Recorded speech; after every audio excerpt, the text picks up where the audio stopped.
নমস্কার বন্ধুরা, আমার ইউটিউব চ্যানেলে আপনাদের সবাইকে স্বাগত। আজকে আমি একটা হাতার ডিজাইন করে দেখাবো। এখানে আমি প্রথমে হাতাটি কাটিং করে নেব। হাতার কাপড়টা আমি 4 ভাঁজ করে নিয়েছি। এরপর হাতাটি কাটিং করব। এখানে আমার হাতার লম্বা রয়েছে 10 ইঞ্চি। 10 ইঞ্চিতে একটি দাগ কেটে নিচ্ছি। এরপর হাতার ডিজাইনের জন্য আমি এক্সট্রা কিছু কাপড় নেব। আমি 4 ইঞ্চি এক্সট্রা কাপড় নিয়ে নিচ্ছি ডিজাইন করার জন্য। এবার হাতাটি একটি রাউন্ড শেপ দিয়ে নেব। রাউন্ড শেপ দেওয়া হয়ে গেলে এবার আমি এটিকে কাটিং করে নেব। কাটিং করে নিচ্ছি। এবার সাইড থেকে আমার কিছুটা কাটতে হবে, তবে আমি অল্প করে কাটবো, কারণ ডিজাইন করলে আমার অনেকটা খেপে যেতে পারে। কাটিং আমার হয়ে গেছে। এবার আমি প্রথমে নিচে মোহরের অংশটি সেলাই করব। এখন আমি 2 ভাঁজ দিয়ে ছোট করে সেলাই দিয়ে নিচ্ছি। সেলাইটা খুব চিকন করে দিতে হবে এবং কাপড়টি সুন্দর করে মুড়িয়ে দিতে হবে, যাতে করে সুতো বেরিয়ে না থাকে বা পরবর্তীতে টান লাগলে না বেরিয়ে যায়, এবং সাইড থেকে সুতোগুলো বেরিয়ে গেলে তা কেটে দিতে হবে। সেলাই করা হয়ে গেছে। এবার আমি 1.5 ইঞ্চি বরাবর উঁচু থেকে এভাবে করে 1 ইঞ্চি বাদ দিয়ে দাগ দিয়ে নিচ্ছি। এভাবে করে আমি 4টি দাগ দিয়ে নেব। এরপরে এই দাগ অনুযায়ী আমি সেলাই করব ছোট ছোট করে।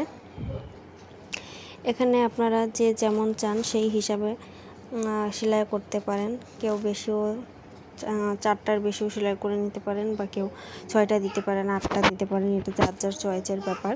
এখানে আমি 4টা করে সেলাই দিয়ে নেব। তবে সেক্ষেত্রে আপনাদের কাপড় অনেকটা বেশি লাগবে, সেই হিসাবে আপনারা কাপড় নিয়ে নেবেন। আমি এভাবে করে সেলাই দিয়ে নিচ্ছি। কাপড়টি খুব সোজা করে টান টান করে ধরতে হবে, যাতে করে সেলাইটা আমার এঁকে বেঁকে বা কাপড়টা এঁকে বেঁকে না যায়। এভাবে করে আমি পরপর 4টি দাগের পরে এভাবে করে সেলাই করে নেব।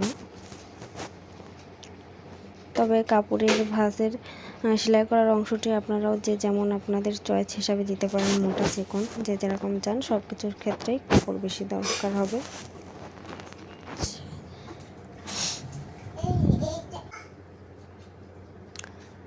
করে সেলাই দিয়ে নিচ্ছে।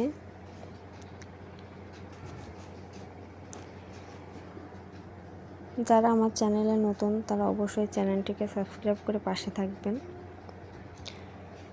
এবং পাশে থাকা বেল আইকনটি বাজিয়ে রাখবেন, এতে করে আমার ভিডিও সবার আগে আপনাদের কাছে পৌঁছে যাবে। এবার শেষের সেলাইটা আমি করে নিচ্ছি।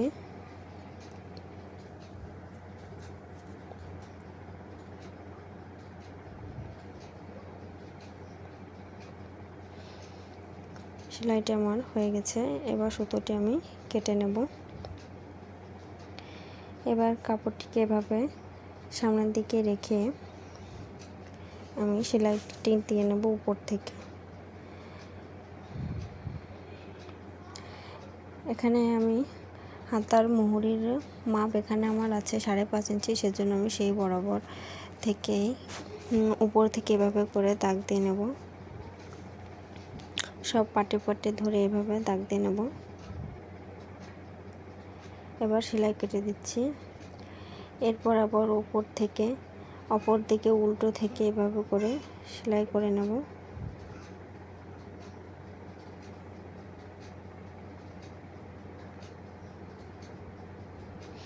এভাবে করে উল্টো করে সেলাই করে নেব। এবার অপর পাশ থেকে আবারও সেম আরেকভাবে এভাবে করে উল্টো করে একইভাবে 4টি শেপ আমি সেলাই করে নেব।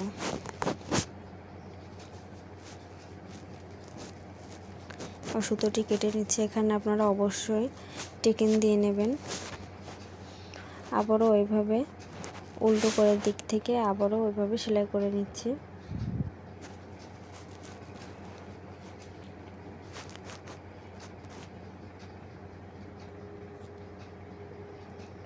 এরপর আরেকটা সেলাই দিয়ে নিচ্ছি উপর থেকে।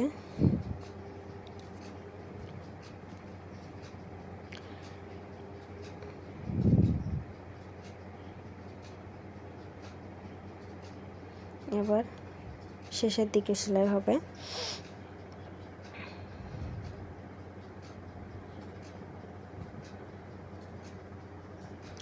সেলাই করা শেষ। এবার এখানে বাড়তি যা সুতো বেরিয়ে থাকে সেগুলো আপনারা ভালো করে কেটে নেবেন, এতে করে ফিনিশিং সুন্দর আসবে। এরপর আমি এই দাগ বরাবর করে পুঁথি লাগিয়ে নেব।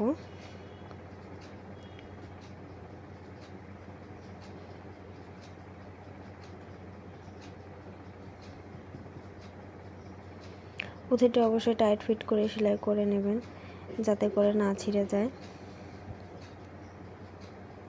আমার সেলাই করা কেবল একটা হলো।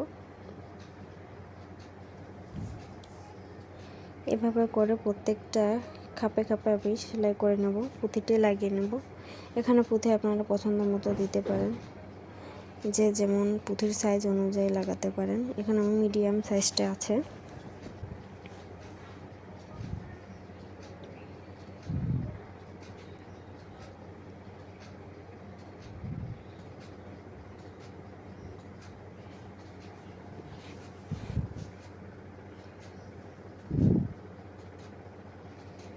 আমি এখানে আবার আরেকটু পুঁথি লাগিয়ে নিচ্ছি।